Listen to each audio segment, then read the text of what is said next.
नमस्कार. 1968 साली माझ्या आजोबांकडून म्हणजे देवरुख जवळ असलेल्या निवळ गावामध्ये माझे आजोबा राहत होते. त्यांच्याकडून आमच्या घरी म्हणजे मुंबईला एक पत्र आलं आणि त्या पत्रामध्ये नेहमीची खुशाली होतीच, पण त्याचबरोबर आजोबांनी एक गोष्ट लिहून पाठवली होती की गेले महिना 15 दिवस त्यांच्या डोळ्यांना काही ना काही त्रास होतोय, दृष्टी थोडीशी अधू झाल्यासारखी वाटायला लागलेली आहे. आता त्यावेळेला आजोबांचं वय साधारणपणे 70च्या जवळ आलेलं होतं आणि अशा वेळेला जो काही त्रास होतो तो विशेषतः डोळ्याला जो होत असेल तर त्याची निगा किंवा काळजी तातडीने घ्यायला हवी असं माझ्या वडिलांना वाटलं आणि मग त्या पत्राला उत्तर म्हणून तातडीने माझ्या वडिलांनी आजोबांना लिहून पाठवलं की वेळ न काढता तुम्ही लवकरात लवकर मुंबईला या, म्हणजे इथे एखाद्या तज्ज्ञ चांगल्या डॉक्टरकडून तुमच्या डोळ्यांची तपासणी करू आणि लवकरात लवकर जे हवे असतील ते उपचार सुरू करू.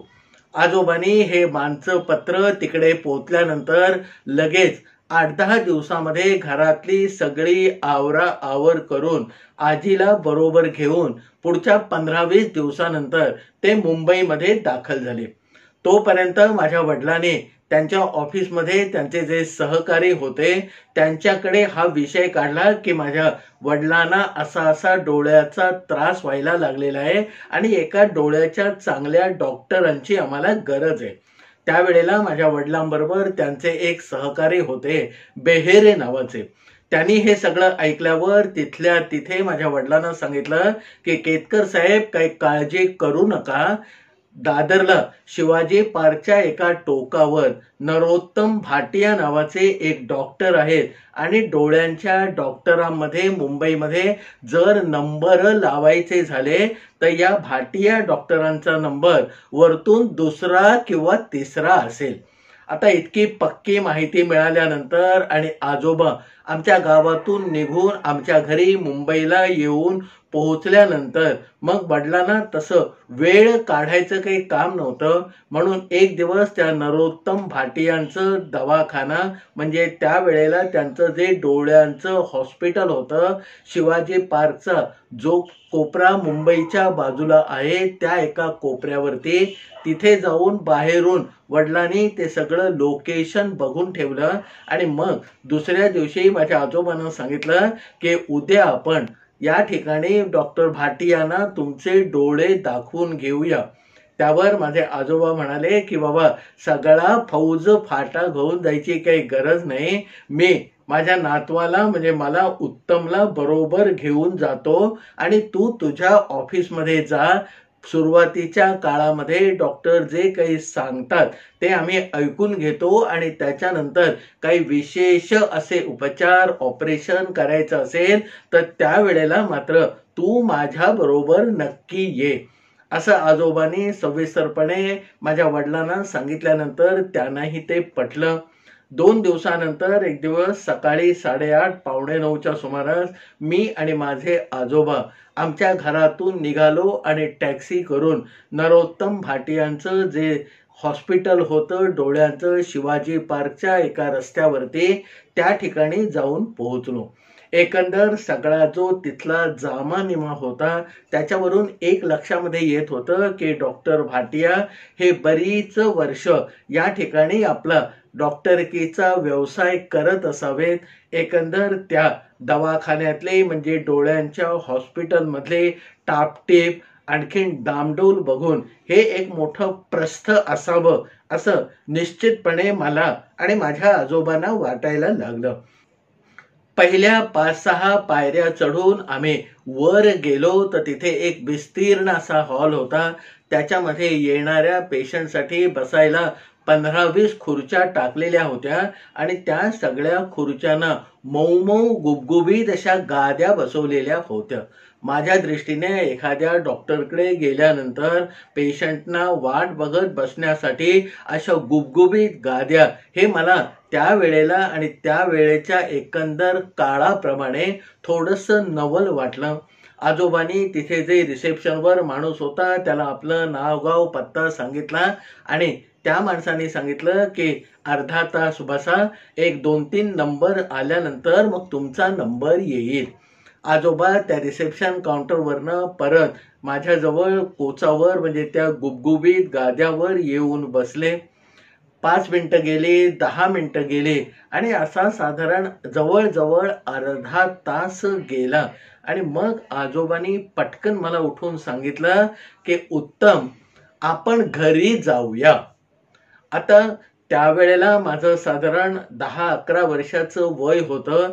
त्यामुळे आजोबा एवढ्या लांबून आपण इथे उपचार करून घ्यायला आलो आहोत, आपला अर्ध्या पाऊण तासानंतर नंबर लागणार आहे असं त्यांनी सांगितलं आणि तुम्ही अचानक घरी जाऊया असं का म्हणता, इतकं काही विचारायची प्राज्ञा किंवा छाती माझी त्यावेळेला झाली नाही.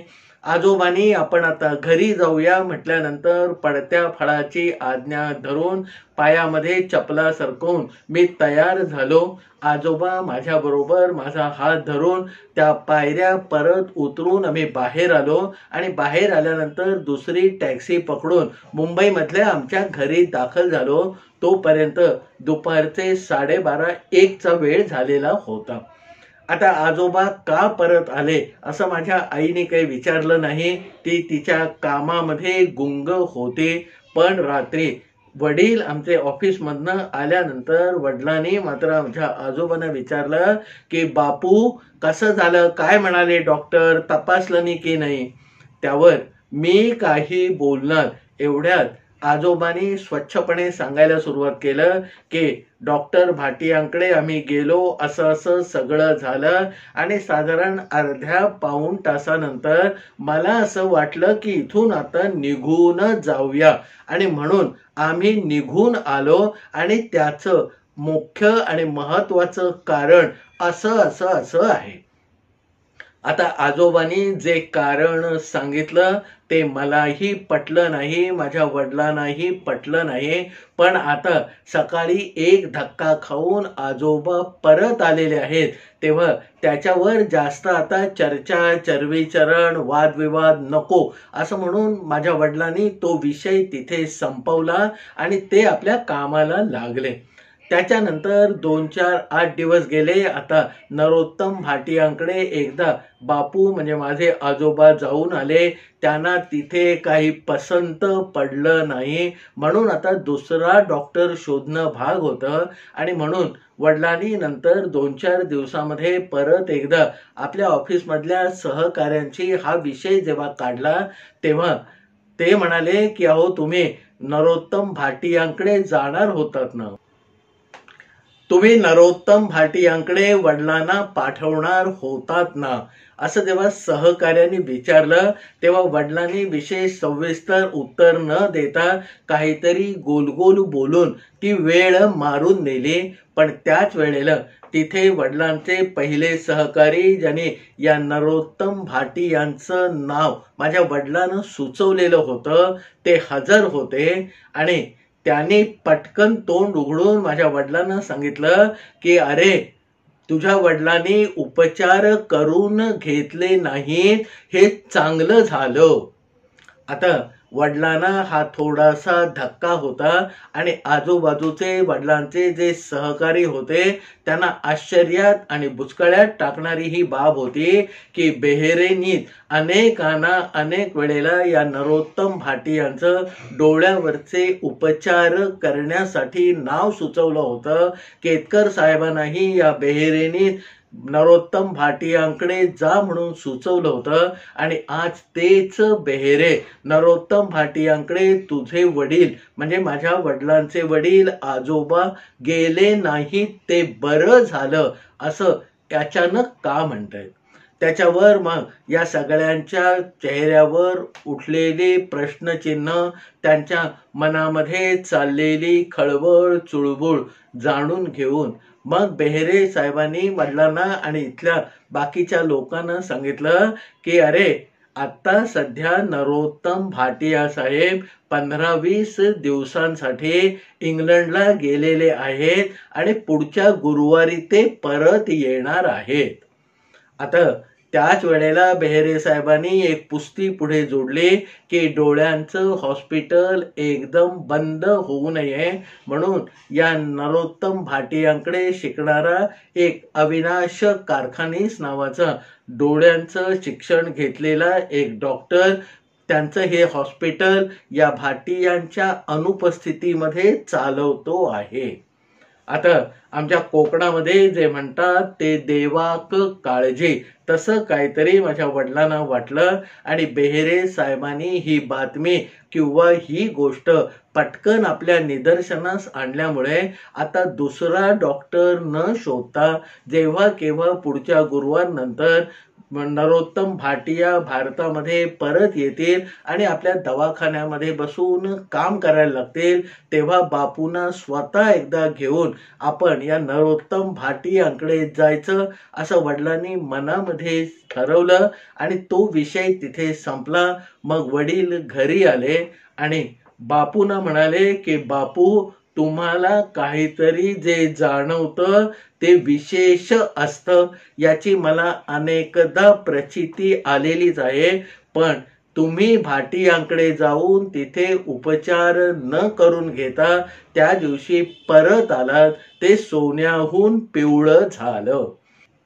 वडिलांनी सगळ्यांना हे सांगितल्यानंतर बापू जरासे फुसारले आणि म्हणाले की मी परत का आलो याचं कारण मी तुला त्याच दिवशी सांगितलं होतं, ते तुझ्या लक्षात आहे ना. माझ्या वडिलांच्या आणि तिथे उभं राहून ते कारण ऐकणाऱ्या माझ्याही लक्षामध्ये ते कारण पक्क होतं.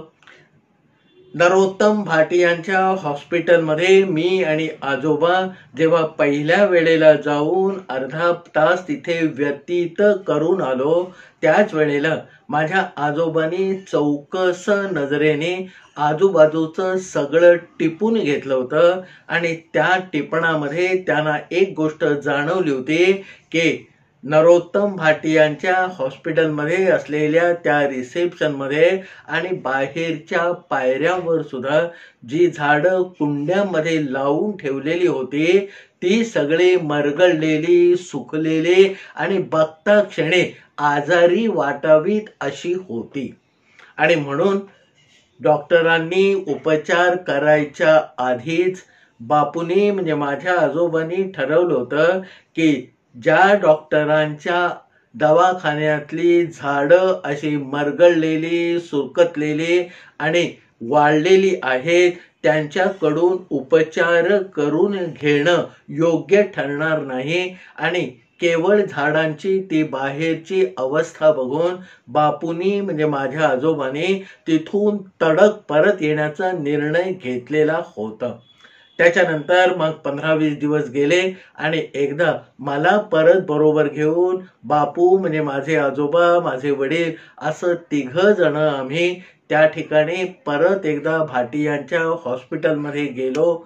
भाटियांची भेट झाली, आजोबांचे उपचार झाले, आजोबांचा जो त्रास होता तो पूर्णपणे बरा झाला. आणि विशेष उल्लेख करावी अशी गोष्ट म्हणजे ज्या वेळेला दुसऱ्या वेळेला आम्ही भाटियांच्या हॉस्पिटलमध्ये गेलो त्यावेळेला पहिल्या दिवशी दिसलेली मरगळलेली, चुरगळलेली किंवा आजारी वाटणारी सगळी झाडं, सगळ्या कुंड्यामधली सगळी झाडं अतिशय टवटवीत दिसत होती.